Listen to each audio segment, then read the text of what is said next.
Olá, tudo bom? Hoje nós vamos falar um pouquinho de como funciona a mentoria para uma tese de doutorado. É uma dúvida que muitas pessoas têm, se eu posso ou não posso contratar uma mentoria, uma assessoria para me ajudar, e eu vou esclarecer alguns pontos aqui. Primeira coisa é que a mentoria não é nem de perto o exercício da execução do material da tese do professor para o aluno. Não é nada disso. Venda de trabalho pronto é crime e falsidade ideológica, e você pode ter muitos problemas com isso. A mentoria de uma tese de doutorado, ela vai funcionar no sentido de lhe trazer clareza, auxílio para a construção de sua tese. Embora o aluno, quando chegue no doutorado, já tenha tido a experiência no mestrado, é muito comum que esse aluno passe por dificuldades. Primeiro, porque no mestrado a exigência é menor, então ele vai com a ideia que no doutorado ele vai ter que continuar a pesquisa e muitas vezes muda, deixando o aluno extremamente frustrado. O que pode mudar? Não só a profundidade do tema, com relação à temática em si, muda de orientador e nem sempre existe uma empatia, mudam-se as exigências e nem sempre o aluno consegue alcançar aquilo que está sendo falado agora. Um exemplo prático é que em algumas instituições, na tese de doutorado, as instituições passaram a dividir o processo. Então você tem que fazer um estado da arte, uma revisão bibliométrica, uma revisão sistemática e uma revisão de literatura. E na grande maioria dos casos, esse aluno no mestrado, ele tem a compreensão que é tudo a mesma coisa. Então quando ele chega no doutorado, ele não sabe essas definições. Então ele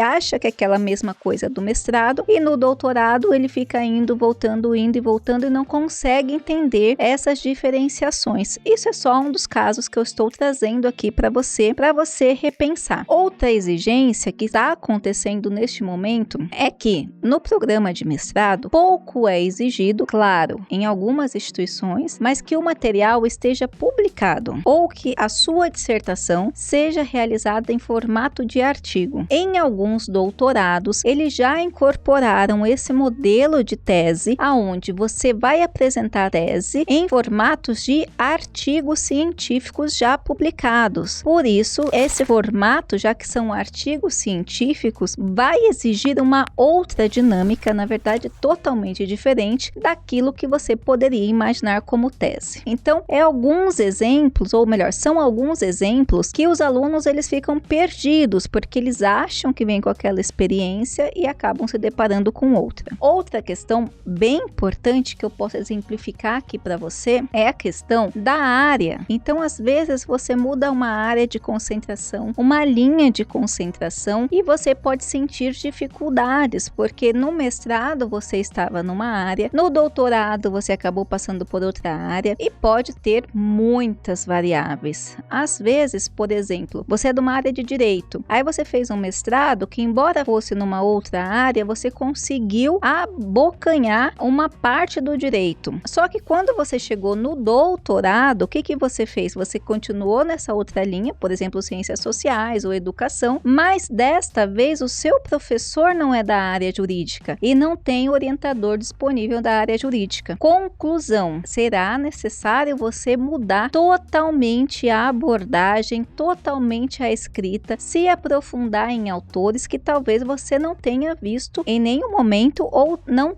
com tanta profundidade. Então, são alguns exemplos que a mentoria vai lhe ajudar no sentido de esclarecer, de fazer um mapeamento com você do que sua instituição está pedindo, para você entender um pouco quais são as possibilidades das exigências do seu orientador, até mesmo para traçar algumas estratégias para que você possa passar por esse processo da escrita da tese de uma melhor forma, de uma forma mais receptiva, de uma forma mais tranquila, de uma forma mais aproveitando esse momento que você está tendo de pesquisa. É claro que a gente sabe que nem sempre o processo de execução de uma tese é fácil, especialmente quando não há essa empatia do professor e o aluno, do orientador e o aluno, que faça com que o processo seja mais difícil. Você tendo um mentor, você tendo uma pessoa para lhe auxiliar nesse processo, você consegue traçar alguns caminhos, ver algumas estratégias para que esse processo possa ser menos doloroso. Um exemplo que eu posso citar de um aluno é que ele não conseguia compreender a metodologia que o professor estava querendo, porque não se encaixava nem no objeto, nem na pergunta-problema, nem no objetivo de pesquisa. Então, demorou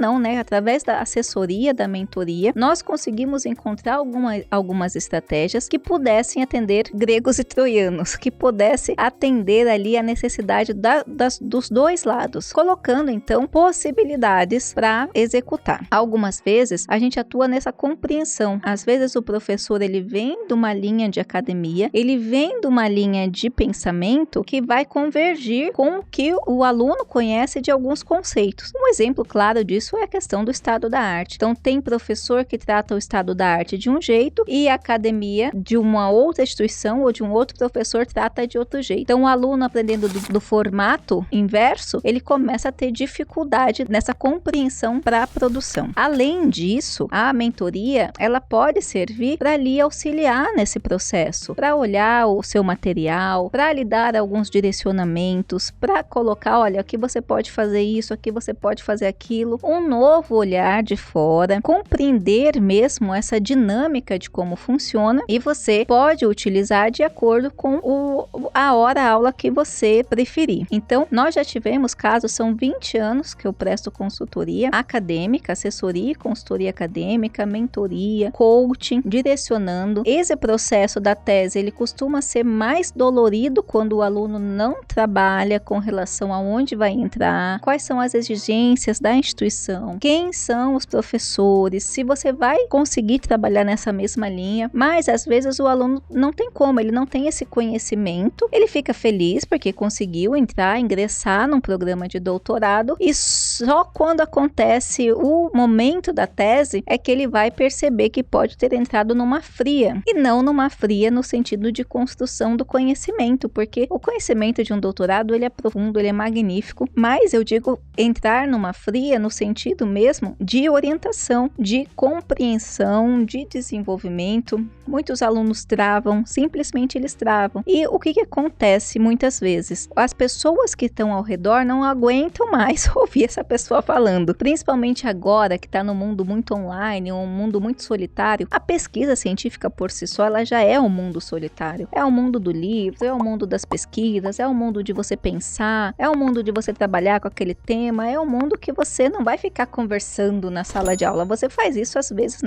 na disciplina de seminário, às vezes você faz isso com algum colega de classe, mas por via de regra, o mundo da pesquisa, enquanto você está desenvolvendo uma tese, cumprir os créditos, ele é muito solitário. Às vezes, o mentor ele vai servir como apoio para te cobrar prazo. Tem muitos professores, orientadores que já entendem que o aluno, por estar num doutorado, ele tem que caminhar sozinho. E às vezes o aluno não está preparado para caminhar sozinho. Aí o que acontece? O mentor ele vai combinando com você, ele vai cobrar o prazo, ele vai cobrar a sua demanda, ele vai lhe auxiliar, vai compreender a questão das coletas de materiais, como você pode fazer, lhe dar um suporte, lhe indicar vários programas, várias formas de tratamento, como você pode fazer uma análise, enfim, vai lhe dar esse apoio geral na construção da sua tese de doutorado. É claro, sempre fica aquele negócio, mas professora, o que você vai fazer para mim? Não, uma mentoria não vai fazer esse serviço para você. Ela vai apoiar mesmo como coadjuvante, quase como uma coorientação, só que ela vai ser mais prática no sentido de que, diferente do orientador que vai apontar para você os caminhos que você tem, a gente pega na mão e vai te ensinar passo a passo o que você tem que fazer para que você consiga, mais uma vez eu repito, aproveitar esse processo da melhor forma possível, com o máximo de conhecimento possível e deixar o processo muito mais gostoso. Além disso, o que a gente vai fazer? Tentar com que você faça um material que seja aprovado não só pelo orientador, mas que você não tenha grandes problemas perante a banca de defesa e nem de qualificação, fazendo, mais uma vez eu repito, esse processo extremamente prazeroso. Eu espero ter ajudado. Não esqueça de deixar seu comentário.